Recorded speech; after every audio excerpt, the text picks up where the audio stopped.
Assalamualaikum warahmatullahi wabarakatuh. Sobat sehat semua, bagaimana kabarnya? Kembali lagi dengan video yang baru. Di sini kita akan bersama-sama melihat tutorial cara pengisian Excel, register pra-ART dan ART bagi layanan PDP atau CST.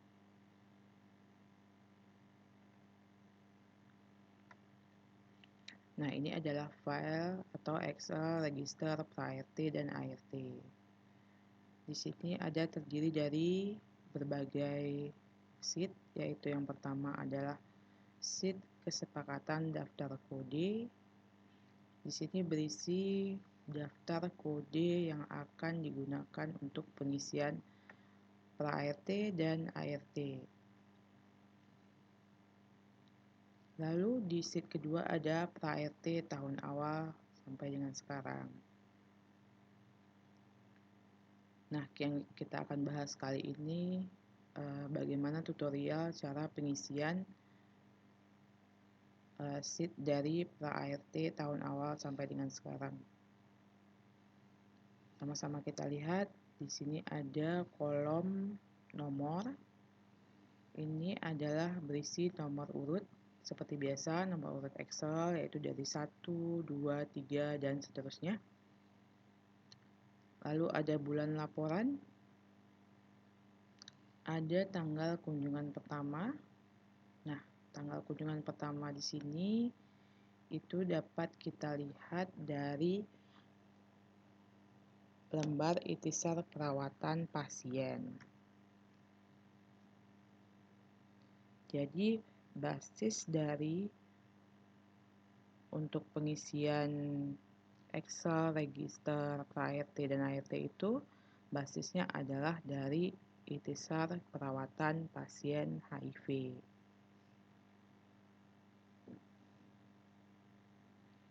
Nah, untuk tanggal kunjungan pertama sendiri, ini didapatkan di ikhtisar perawatan, itu lembar pertama ada di kolom kelima, yaitu di kolom pemeriksaan klinis dan laboratorium.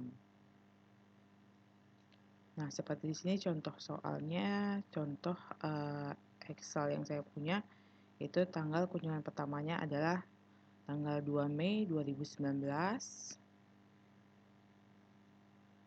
Dan di bulan laporan, ini ada peringatannya, isi dengan angka, yaitu apabila pasiennya dengan tanggal kunjungan pertama 26 Januari 2006, maka masuk bulan laporan Februari, maka ditulis dengan angka 2.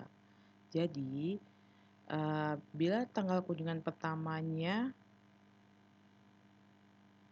di bawah tanggal 26, maka bulan laporannya masuk ke bulan tersebut berjalan. Nah, apabila di tanggal di sini lewat dari tanggal 25, tanggal 26, maka di bulan laporannya akan menjadi bulan 6.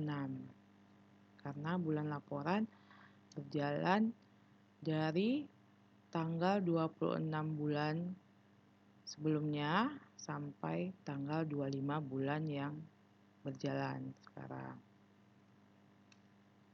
Seperti itu.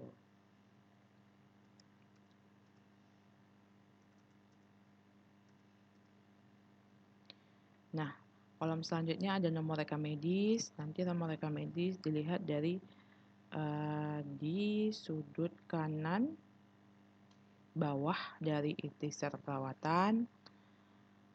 Dituliskan saja, lalu ada nomor reknas. Nomor reknas bisa dilihat di ikhtisar keperawatan di kolom 1, yaitu data identitas pasien. Nah, nama di sini dituliskan sesuai dengan KTP.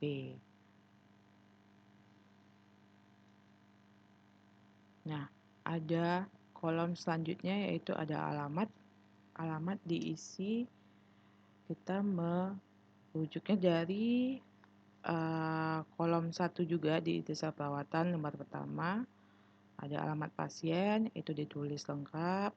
Lalu ada nomor telepon, ditulis lengkap. serta umur. Di sini rumus umur adalah sama dengan tahun kunjungan pertama dikurangi dengan tahun lahir. Nah, tahun kunjungan pertama 2019 dikurangi tanggal lahirnya 1980, jadi didapatkan umurnya 36 tahun. Setelah itu ada kolom tanggal lahir diisi dengan angka. Lalu setelahnya ada kolom jenis kelamin. Ini ada pilihan di sini. Pilihannya kita klik saja tanda panah di sini. Ini akan ada L atau P. Jadi kita tinggal pilih salah satu. Karena ini pasiennya laki-laki, jadi saya pilih L. Nah, setelah itu ada kolom jenis kelamin dan menurut umur. Di sini ada laki-laki, umurnya kurang dari 1 tahun, 1 tahun sampai 14 tahun, 15 sampai 19 tahun, 20 sampai 24, 25 sampai 49, dan di atas atau sama dengan 50 tahun. Nah, pasien kita tadi ini laki-laki berusia 36 tahun. Lalu berarti kita kategorikan di kolom 25 sampai 49 tahun di jenis kelamin laki-laki. Nah, di sini kita tuliskan 1. Nah, selanjutnya yang kita isi yaitu kolom hamil atau tidak. Nah, di sini kodenya apabila tidak hamil itu kita isi dengan kode 0. Apabila hamil kita isi dengan kode 1. Nah, pasiennya laki-laki, jadi tidak mungkin hamil, jadi kita isi 0. Selanjutnya ada kolom keterangan tambahan. Ada berat badan dan tinggi badan. Nah, ini diisi saja berat badannya berapa kilogram dan tinggi badannya berapa sentimeter. Selanjutnya ada status perkawinan. Nah, di status perkawinan kode yang diisi yaitu 1 untuk menikah, 2 belum menikah, 3 untuk janda atau duda. Jadi, pasien saya ini statusnya belum menikah, jadi saya tuliskan 2. Apabila pasiennya sudah menikah, kita tuliskan 1. Atau apabila sudah cerai, itu kita tuliskan 3. Itu. Setelah itu, ada kolom konfirmasi tes HIV positif. Nah, ini bisa kita lihat di ikhtisar pada lembar pertama juga, itu ada di kolom 1 juga. Ada tanggal konfirmasi tes HIV positif beserta tempatnya di mana. Begitupun juga di entry point, kita bisa lihat di ikhtisar keperawatan yang di lembar pertama, di kolom 1, di identitas pasien. Lalu ada pendidikan, itu ada di kolom 2, riwayat pribadi, pendidikan, bekerja, faktor resiko. Nah, masing-masing ini kita isinya sesuai dengan kesepakatan daftar kode masing-masingnya. Disesuaikan saja dengan kondisi pasiennya. Nah, untuk selanjutnya ada I.O. yang terjadi. I.O. yang terjadi kita bisa lihat di ikhtisar perawatan itu di lembar kedua. Lembar kedua itu di poin 9 di kolom 8. Ada infeksi oportunistik. Nah, di sini yang kita tuliskan adalah kesepakatan daftar kodenya. Jadi bila pasiennya menderita kandidiasis, maka yang ditulis adalah K. Kodenya, lalu bisa diisi lebih dari 1, misalnya pasiennya kandidiasis dan juga menderita herpes zoster, lalu kita bisa buatkan koma dan tuliskan Z. Nah, seperti itu. Nah, yang diinput tidak sesuai daftar kode I.O. dia akan ada peringatan. Jika yang diinput adalah kode beberapa I/O, maka pastikan kodenya dipisah dengan tanda koma. Oke. Nah, dia akan tersimpan. Dan kita tuliskan tanggal kapan muncul I/O-nya. Tanggal ya, kita masukkan tanggal berapa. Lalu juga tidak lupa untuk terapi I/O-nya apa saja yang diberikan. Nah, itu juga bisa dilihat di ikhtisar perawatan di lembar kedua, poin 9, di kolom 9, obat untuk I/O. Nah, selanjutnya ada tanggal pemberian cotrimoxazole. Nah, ini bisa kita lihat di ikhtisar perawatan di lembar kedua, di kolom di poin 9 kolom 11 itu ada pengobatan pencegahan. Nah, kita lihat di PPK-nya, kolom PPK-nya itu diisi oleh dokter atau perawatnya Y atau T. Jadi apabila diisi Y, maka kita tuliskan kapan pemberian cotrimoxazole-nya, tanggalnya. Apabila tidak ada diberi cotrimoxazole, maka ini bisa dikosongkan saja. Nah, selanjutnya ada kolom screening TB. Screening TB di sini juga bisa dilihat di lembar kedua ikhtisar perawatan di poin 9 kolom 10 ada status TB. Nah, di sini dituliskan tanggal berapa di screening TB dan hasilnya. Hasilnya kita bisa memilih salah satu. Ada tanda panah ke bawah, pilih salah satu positif atau negatif. Itu. Lalu ada kolom tanggal memenuhi syarat medis untuk ART. Nah, ini bisa kita lihat di ikhtisar perawatan itu di lembar pertama di kolom kelima di pemeriksaan klinis dan laboratorium. Di bawah kunjungan pertama itu ada tanggal memenuhi syarat medis untuk ART. Nah, kita tuliskan tanggalnya. Lalu ada alasan memenuhi syarat juga di kolom 5 itu ada stadium klinis WHO-nya stadium berapa. Apabila ada pemeriksaan CD4 itu kita tuliskan, atau ada pemeriksaan VL itu kita tuliskan hasilnya. Sini. Lalu selanjutnya ada tanggal mulai ART. Nah, tanggal mulai ART bisa kita lihat juga di ikhtisar perawatan lembar pertama itu di kolom 5 pengobatan klinis dan laboratorium yang di bawah memenuhi syarat medis untuk ART.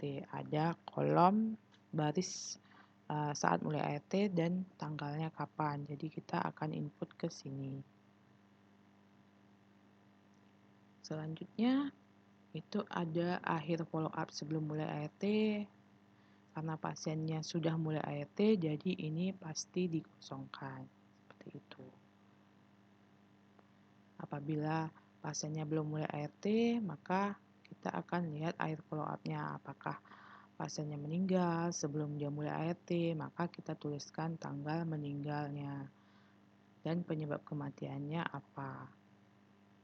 Atau juga bisa pasiennya tidak datang-datang lagi untuk pengobatan sebelum mulai ART, maka kita akan tulis tanggal terakhir kunjungannya. Atau bisa jadi pasiennya itu dirujuk keluar sebelum memulai ART, maka kita akan menuliskan tanggal rujuk keluarnya sebelum memulai ART di kolom tanggal rujuk keluar. Selanjutnya ada kolom tanggal rujuk masuk kembali. Nah, ini apabila pasiennya telah kita rujuk keluar, namun ternyata pasiennya rujuk kembali ke kita, kembali ke layanan kita, maka kita akan masukkan tanggal berapa dia rujuk masuk kembalinya.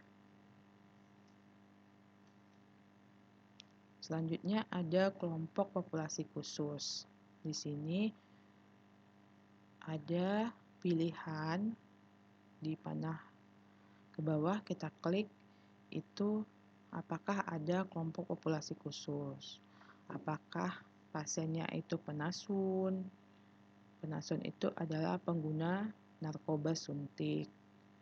Apakah WPS, wanita penjajah seks, atau waria, atau LSL, lelaki seks lelaki, atau ada ODA dengan pasangan negatif, pasien TB, pasien hepatitis, dan apabila tidak ada termasuk ke dalam salah satu di atas, maka kita bisa pilih yang strip ini. Kebetulan pasien saya ini LSL, maka kita pilih LSL. Selanjutnya ada kolom NIK. Ini harus wajib diisi. Nah, perlu diperhatikan pengentrian NIK harus mengikuti petunjuk, yaitu kita entry-nya 6 digit pertama, lalu diberi spasi, lanjut ke 6 digit kedua, diberi spasi lagi, dan lanjut ke 4 digit terakhir. Gitu.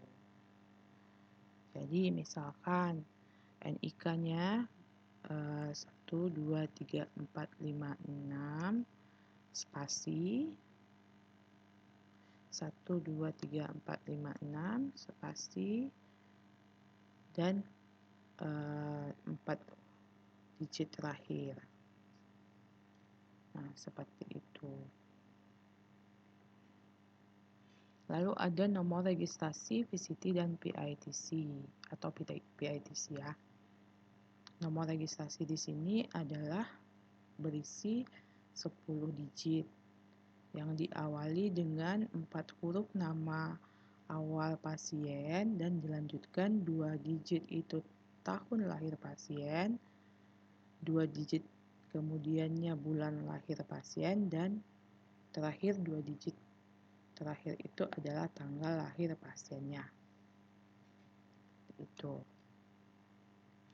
Nah, untuk hasil penelusuran pasien ini apabila kita isi apabila pasiennya kita telusuri. Apabila tidak ada sebelumnya dilakukan penelusuran, maka ini kosongkan saja. Seperti itu.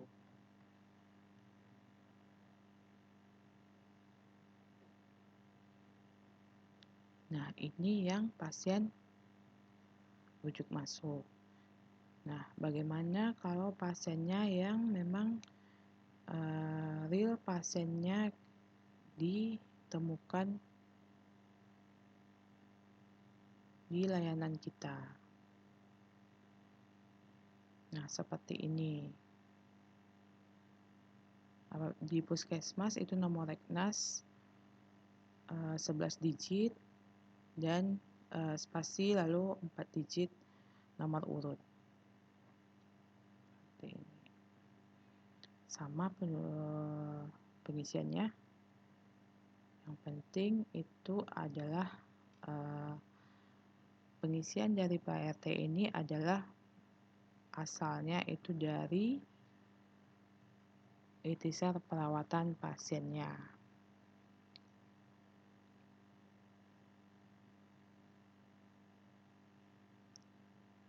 Nah, bagaimana dengan pengisian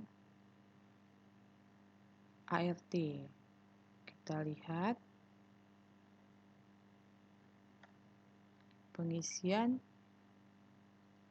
ikhtisar Excel ART-nya itu di sini nomor urut sama ya seperti tadi nomor urut Excel.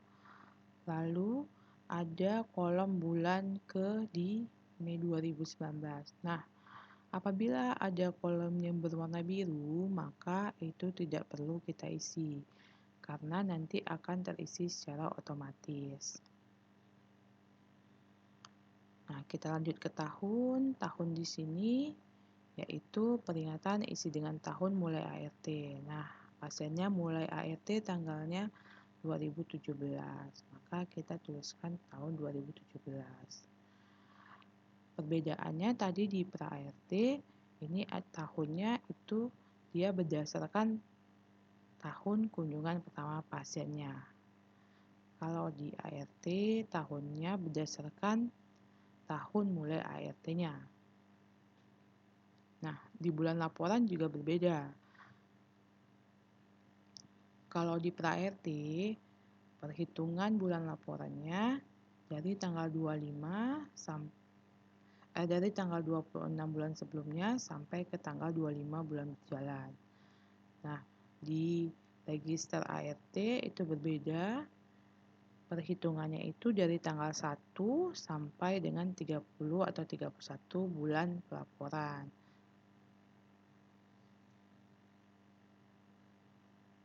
Setelah itu nomor rekam medik sama pengisiannya dengan pra-ART, lalu nomor Regnas juga sama, nama juga, umur, tanggal lahir, jenis kelamin, hamil atau tidak, alamat pasien, nomor telepon, juga sama dengan register pra-ART.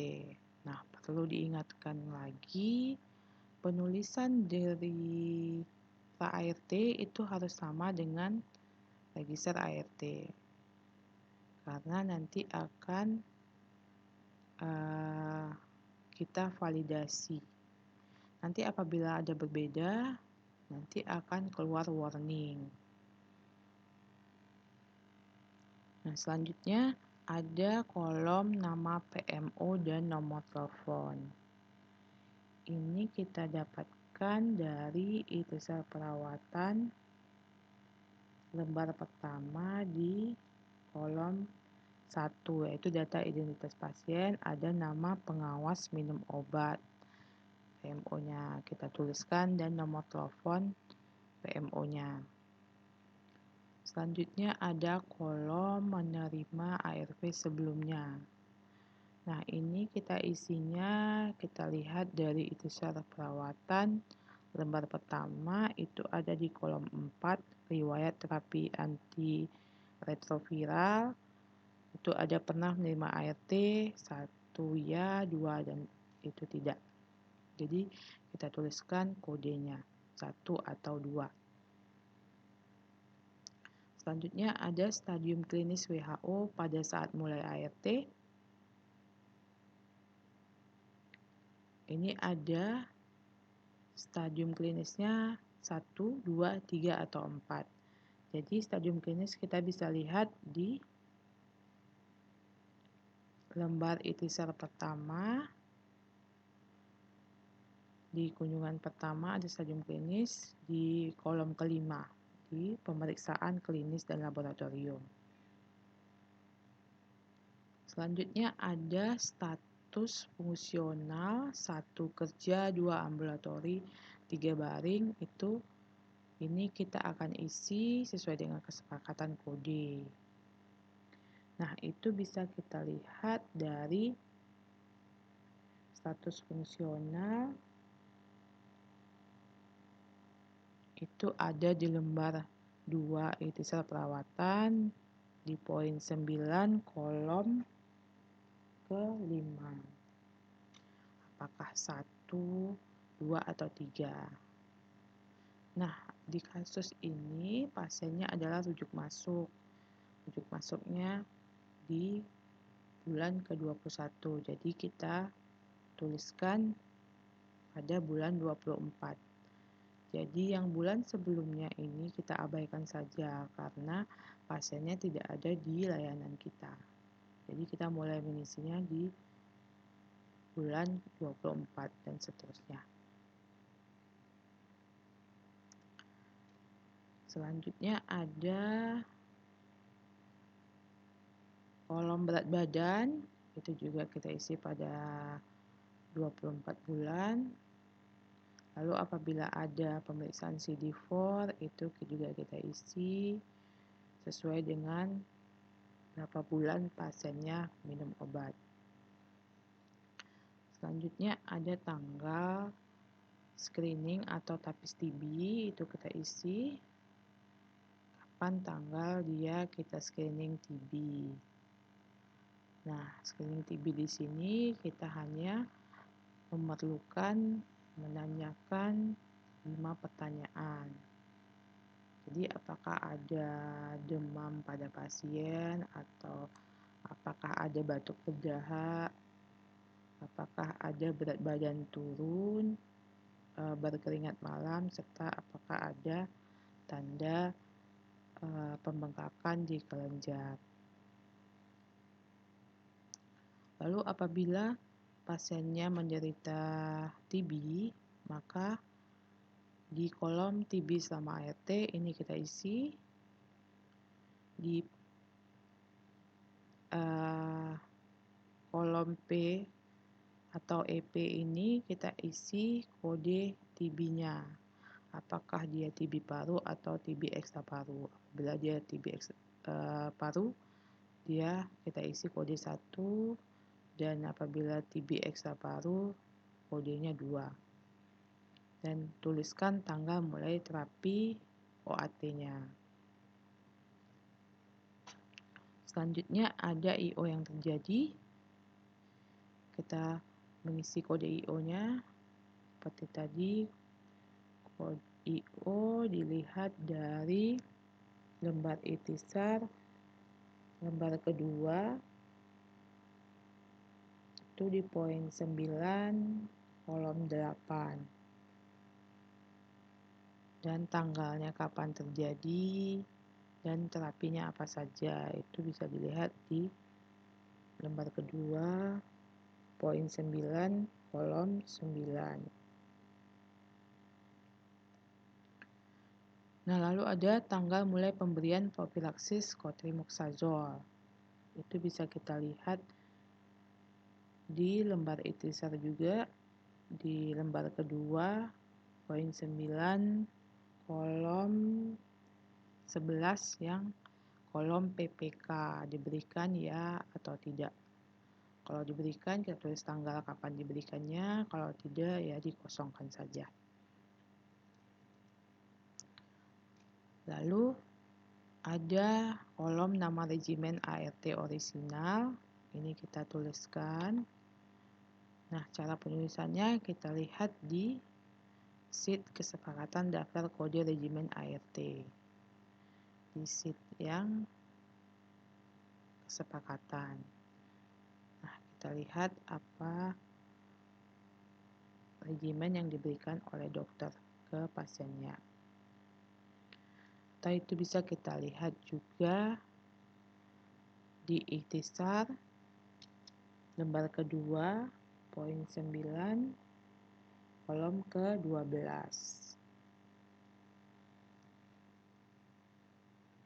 Nah, selanjutnya ada kolom substitusi dengan ARV lini pertama. Nah, di sini ada tanggal substitusi, alasan, dan regimen barunya. Nah, apabila pasiennya mendapat substitusi obat atau penggantian obat di lini pertama, itu kita tuliskan tanggal substitusinya kapan, alasannya apa, dan regimen barunya apa. Selanjutnya ada status rujuk masuk. Nah, di sini biru, nanti dia akan otomatis terisi. Selanjutnya akan ada kolom VL atau viral load. Di sini kita ada tanggal apabila pasiennya diperiksa viral load, maka dituliskan kapan pasiennya periksa viral load dan hasil dari pemeriksaan tersebut.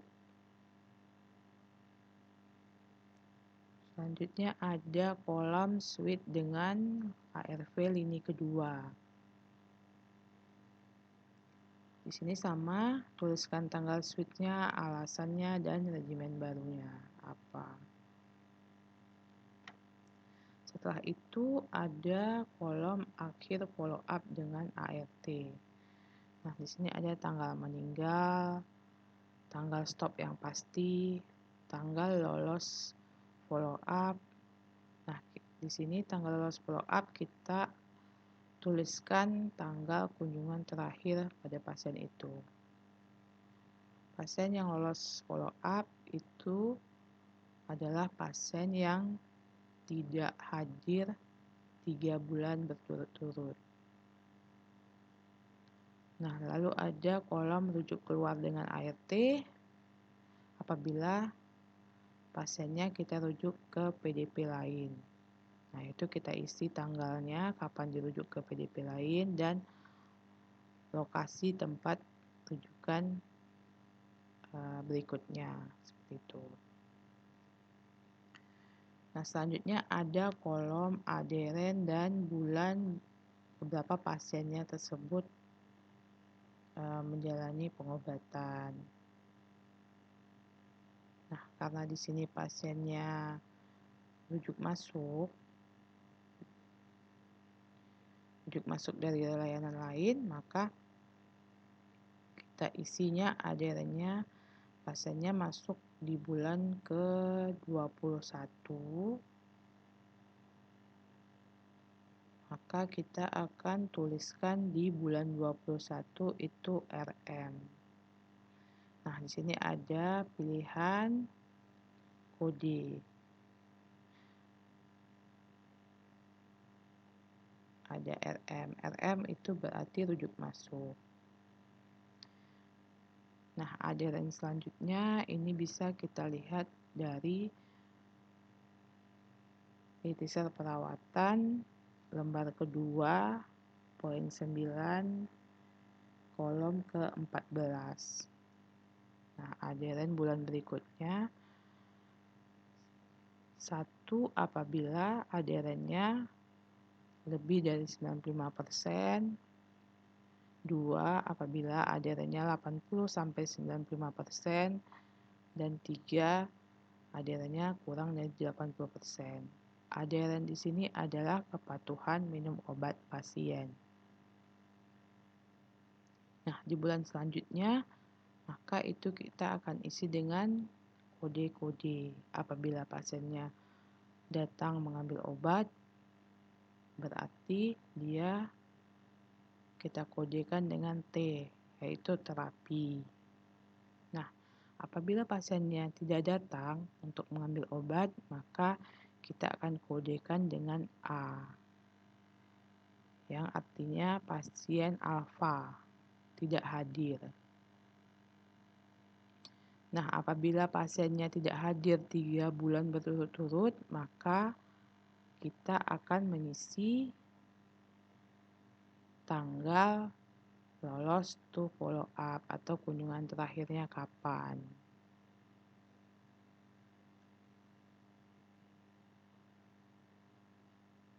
Nah, pengisian aderen ini akan berlanjut selama pasiennya hidup dan mengkonsumsi ARV atau tidak. Gitu.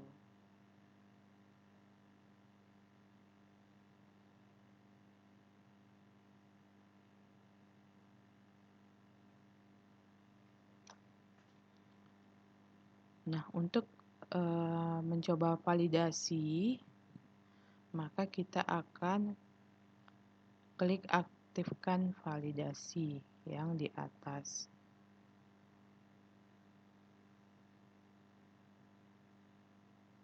Maka dia akan memvalidasi register ART. Nah, apabila tidak ada peringatan, maka registernya aman, pengisiannya aman. Nah, peringatan di sini nanti akan berwarna kuning atau merah. Apabila dia berwarna kuning, maka itu harus kita isi. Nah, seperti ini harus kita isi. Dan apabila berwarna merah, itu dia harus kosong, tidak boleh diisi. Begitu juga dengan register pra-ART-nya, kita bisa aktifkan validasi.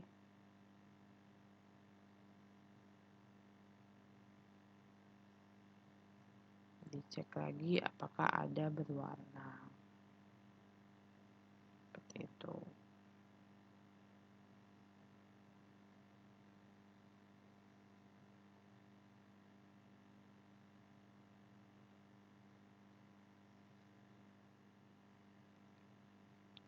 Nah, untuk mengaktifkan yang biru, kolom biru, itu kita bisa klik report TLD dan diisi nih bulan berapa yang kita inginkan, Mei tahun 2019. Maka kita klik proses. Kita kembali ke ART, maka status perawatannya akan muncul di sini. Ini kode pasiennya rujuk masuk. Rujuk masuknya itu di bulan ke-21. Dan juga tanggal rujuk masuknya di sini akan terisi. Seperti itu. Mungkin sampai di sini saja tutorial untuk pengisian pra-ART dan ART. Nah, ini bisa kita save, lalu nanti akan kita proses ke ARK atau analisis rekap kohort untuk diproses menjadi laporan bulanan atau LBPHA-nya, layanan PDP.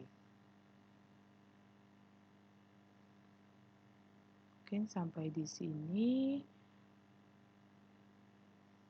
Kalau ada kesempatan, nanti kita akan mempelajari tentang tutorial pengisian atau penginputan ke ARK atau analisis rekap kohort. Mungkin sampai di sini, sobat sehat. Apabila ada salah kata, saya mohon maaf.